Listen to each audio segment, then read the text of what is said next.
उत्तर प्रदेश से बड़ी खबर मिल रही है। यूपी में बीजेपी कार्य समिति की बैठक, लोकसभा चुनाव के बाद ये पहली बड़ी बैठक, पार्टी को मजबूत करने पर चर्चा। और ऐसे में बैठक को जेपी नड्डा संबोधित करेंगे। तो इस वक्त की बड़ी खबर आपको बता रहे हैं और तस्वीरें भी आपको मंच की दिखा रहे हैं। ब्रिजेश पाठक आपको इन तस्वीरों में नजर आ रहे हैं। उत्तर प्रदेश के डिप्टी सीएम योगी को आप देख सकते हैं। इससे पहले किस तरीके से जेपी नड्डा भी तस्वीरों में नजर आ रहे थे, देखिए माल्यार्पण करते हुए। और ऐसे में पार्टी को कैसे मजबूत किया जाए, क्योंकि लोकसभा चुनाव में 37 सीटें समाजवादी पार्टी के खाते में गई और जो प्रदर्शन की उम्मीद भारतीय जनता पार्टी को थी वैसा नहीं हुआ।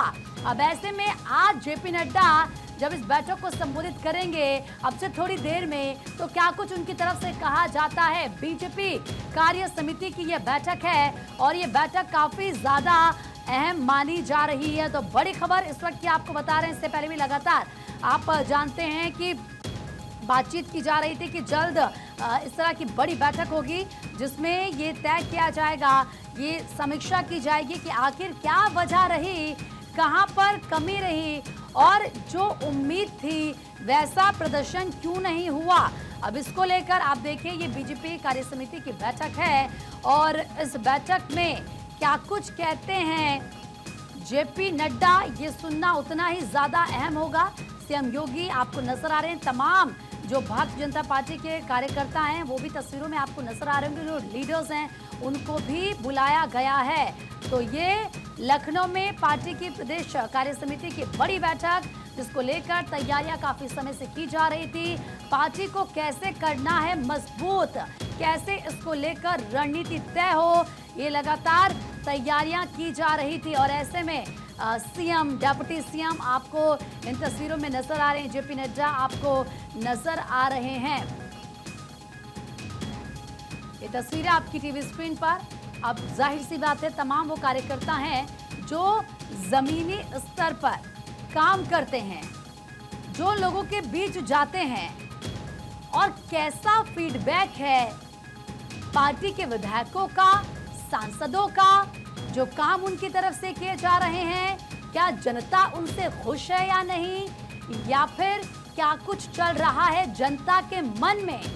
और ये कार्यकर्ता बखूबी जानता है, क्योंकि आप जानते हैं वो लोगों के बीच रहते हैं। कहते हैं कि अगर कहीं की हवा आपको भापनी है, वहाँ का माहौल आपको समझना है, तो आप जो आम लोग हैं, जो आपको किसी चाय की टपरी पर नजर आ जाएंगे बैठे हुए, जो चर्चा करते हैं, आप उनसे बात कीजिए। आप किसानों के बीच जाइए, आप उन लोगों के बीच जाइए जो लोगों के साथ जुड़े होते हैं, जो उनके काम कराते हैं। उनके बीच क्या छवि है पार्टी की, या जिस उम्मीदवार को उतारा जाता है मैदान में, या जिनको उतारा गया इस लोकसभा चुनाव में, उनको लेकर क्या फीडबैक था, कहां पर लूप होल रहा, क्या कमी रही। तो आज इसी पर किया जाएगा चिंतन और मंथन। और ये माना जा रहा है कि ये जो बीजेपी की कार्य समिति की बैठक हो रही है, ये एक मेगा बैठक होगी, मेगा मंथन इसे माना जा रहा है, जिसमें आगे भी आप देखिए, क्योंकि आगे भी कई ऐसे राज्य हैं जहां पर विधानसभा चुनाव होने हैं इस साल के अंत तक। इसके अलावा क्योंकि लगातार जो पार्टी की छवि है वो सुधरे और ज़्यादा जो लोग हैं वो पार्टी से खुद को जोड़ें और उनके बीच एक ऐसा संदेश जाना चाहिए कि ये पार्टी आपकी है, आपके लिए है, आपके द्वारा है, आपका जो जनप्रतिनिधि है वो आपसे है, ना कि आप उनसे। और इसी बात का जिक्र कई दफा हमने देखा है कि खुद चाहे सीएम योगी हो, चाहे पीएम हो, वो करते आए हैं। उत्तर प्रदेश में क्योंकि 80 लोकसभा सीटें हैं, जिसमें से केवल 33 सीटें जीतने के बाद भाजपा ने पार्टी के खराब प्रदर्शन के कारणों का पता लगाने के लिए 78 लोकसभा क्षेत्रों का दौरा करने के लिए 2 सदस्यों वाली 40 टीमें गठित की थी। टीमों ने अपनी रिपोर्ट प्रदेश भाजपा अध्यक्ष भूपेंद्र सिंह चौधरी को सौंपी थी। और ऐसे में आज बीजेपी अध्यक्ष जेपी नड्डा की प्रदेश कार्य समिति की बैठक में ये मुद्दे उठ सकते हैं। ये जो रिपोर्ट है, जाहिर सी बात है वो सामने है उनके, और पता है कि क्या हुआ है।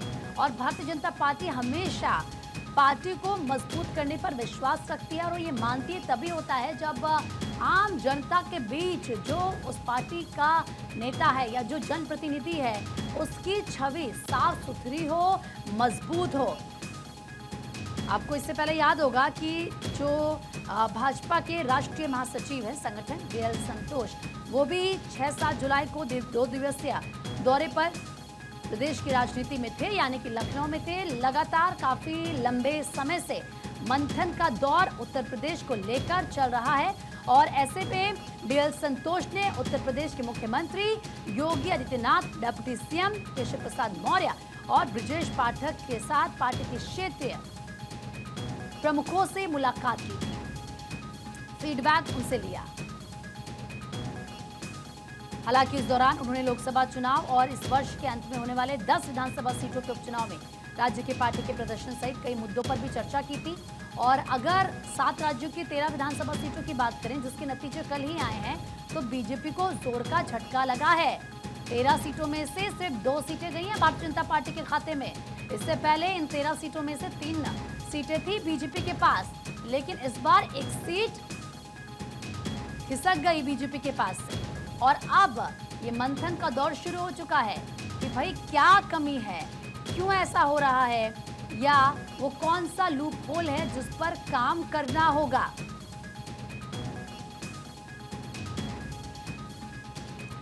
तो कुल मिलाकर अब जेपी नड्डा क्या कुछ कहते हैं जब वो संबोधित कार्यकर्ताओं को करेंगे तो देखना होगा।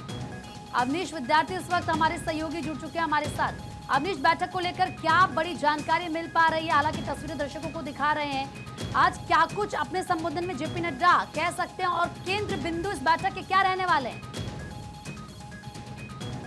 राष्ट्रीय अध्यक्ष के पास भी, प्रदेश संगठन के नेतृत्व के पास भी, कि जो कार्यकर्ताओं का मनोबल गिरा है लोकसभा चुनाव के परिणाम के बाद, उसको किस तरीके से दोबारा जो है पुनर्जीवित किया जाए, कैसे पार्टी पर फिर से खड़ी हो, किस तरीके से एक बार फिर जो लगातार पिछले 2024 के लोकसभा चुनाव से पहले की पार्टी की स्थिति थी, लगातार 14 का चुनाव, चाहे उसके बाद जो है 19 का चुनाव, 17 का चुनाव या 22 का चुनाव, पार्टी ने बड़े दमखम से जीता था उत्तर प्रदेश से। तो ऐसे में अपनी खोई हुई जमीन वापस लाना, ये बीजेपी की सबसे बड़ी चुनौती है। और शायद यही निर्देश, इसी बात को लेकर के कार्यकर्ताओं का, पदाधिकारियों का आह्वान भी करेंगे जेपी नड्डा। उनके साथ साथ मुख्यमंत्री योगी आदित्यनाथ, इसके अलावा राष्ट्रीय नेतृत्व के तमाम सारे ऐसे पदाधिकारी जो पार्टी में काम देखते थे। विनोद तावड़े आज कार्यक्रम में पहुंचे हैं, दोनों डिप्टी सीएम केशव प्रसाद मौर्य, ब्रजेश पाठक, प्रदेश अध्यक्ष भूपेन्द्र चौधरी, धर्मपाल सिंह जो संगठन महामंत्री हैं उत्तर प्रदेश के, इसके अलावा केंद्रीय महामंत्री अरुण सिंह, तमाम सारे नेता, चाहे स्मृति ईरानी जो भले चुनाव हार गई लेकिन उत्तर प्रदेश से उनका जो कि लगाव है वो कार्यक्रम में पहुंची हुई है।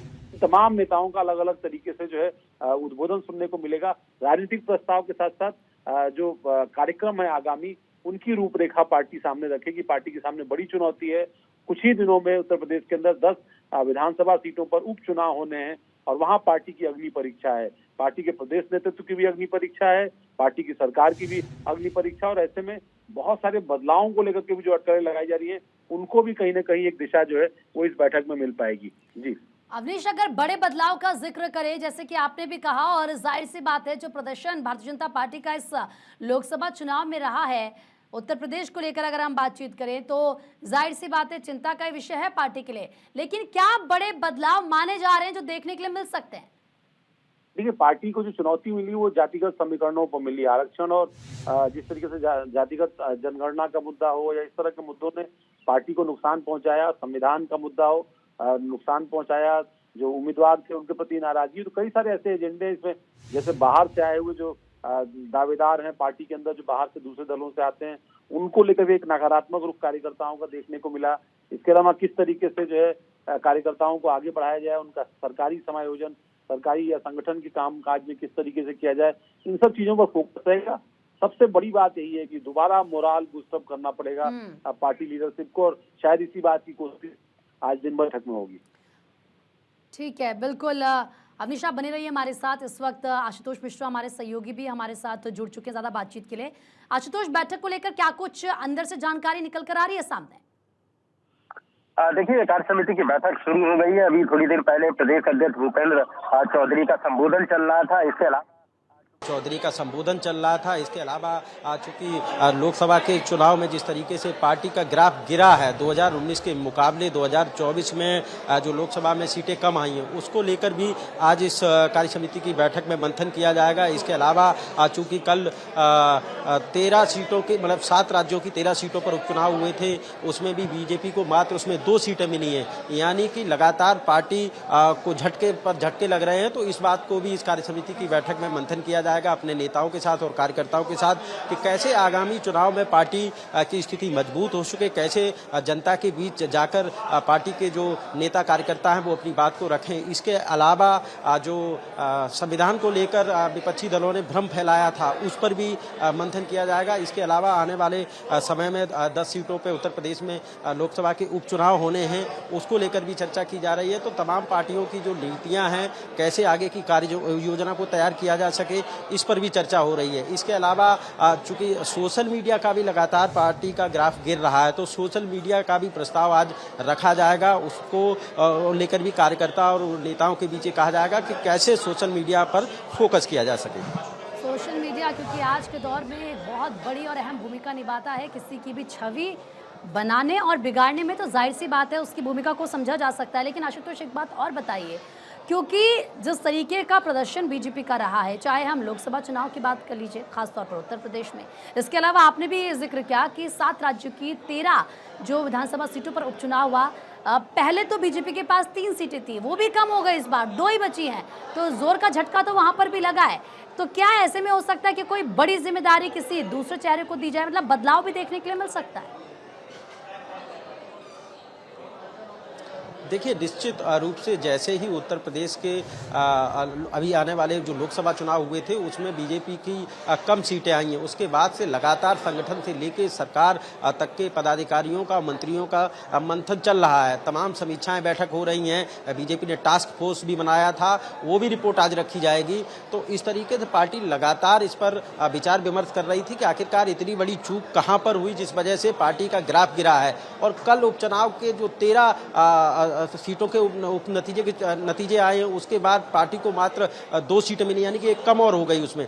तो उत्तराखंड में भी 1 सीट कम हुई है, यानी कि उत्तराखंड में तो दोनों की दोनों सीटें भारतीय जनता पार्टी हार गई है। तो ऐसे में अब आने वाले समय में कैसे जनता के बीच अपनी बात को रखा जाए और जो विपक्ष की तरफ से संविधान को लेकर भ्रम फैलाया गया था उसको कैसे उसका कटाक्ष किया जाए। इसके अलावा अभी मैं सुन रहा था कि भूपेंद्र चौधरी जब बोल रहे थे तो उन्होंने कहा कि मैं अखिलेश यादव को आगाह करना चाहता हूं कि कांग्रेस भस्मासुर है, ये आपको निगल जाएगी। यानी कि हर तरह की ये रणनीति तैयार की जाएगी कि किसी भी तरह से विपक्ष को मात दी जा सके। और चूंकि लोकसभा उत्तर प्रदेश में उपचुनाव 10 सीटों पर होना है तो उसमें बेहतर प्रदर्शन हो। हालांकि बीजेपी के पास 3 सीटें हैं, उसके अलावा समाजवादी पार्टी के पास 5 सीटें हैं, तो उन पर यह फोकस किया जाएगा कि किसी भी तरह से 10 की 10 सीटें भारतीय जनता पार्टी के कब्जे में हों। उसके अलावा तमाम वो चीज़ें हैं जिसको लेकर विचार विमर्श चल रहा है। हालांकि अभी मुख्य रूप से जो पार्टी के राष्ट्रीय अध्यक्ष है JP नड्डा, उनको पहुंचना है, वो अभी तक नहीं पहुंचे हैं। वो तकरीबन 2:30 बजे के आसपास यहाँ पहुंचेंगे ऐसा बताया जा रहा है। और इसके अलावा तमाम जो पदाधिकारी हैं, केंद्रीय मंत्री हैं, उत्तर प्रदेश सरकार के कैबिनेट मंत्री हैं, विधायक हैं, पूर्व विधायक हैं, जिलाध्यक्ष हैं, उन सभी को बुलाया गया है। तो तकरीबन 3000 से ऊपर की संख्या अभी यहाँ कार्यकर्ताओं और नेताओं की मौजूद है और तमाम जो वरिष्ठ नेता हैं वो संबोधन कर रहे हैं और पार्टी कार्यकर्ताओं और नेताओं के साथ विचार विमर्श कर रहे हैं। ठीक है, बड़ा अपडेट ये है कि अभी JP नड्डा नहीं पहुंचे हैं, उनके पहुंचने का इंतजार किया जा रहा है, जैसे कि आशुतोष बता भी रहे हैं। अवनीश भी, क्योंकि लगातार हमारे जो सहयोगी हैं वो भी हमारे साथ बने हुए हैं, उनसे भी एक बार बातचीत कर लेते हैं, फिर आशुतोष आपके पास आते हैं। अवनीश, क्योंकि अगर हम देखिए जो उपचुनाव हुए उनको लेकर बात करूँ, अयोध्या में जिस तरीके से भारतीय जनता पार्टी की हार हुई थी उस वक्त ऐसा लग रहा था कि भूचाल सा आ गया सोशल मीडिया पर कि अयोध्या से हार, ये क्या हो गया। अब कल की अगर बात करें, जो उपचुनाव के नतीजे आए हैं, बद्रीनाथ से भी बीजेपी का हारना, वो भी तब जब हम देखते हैं कि किस तरीके से भावनात्मक तौर पर जनता जुड़ती है।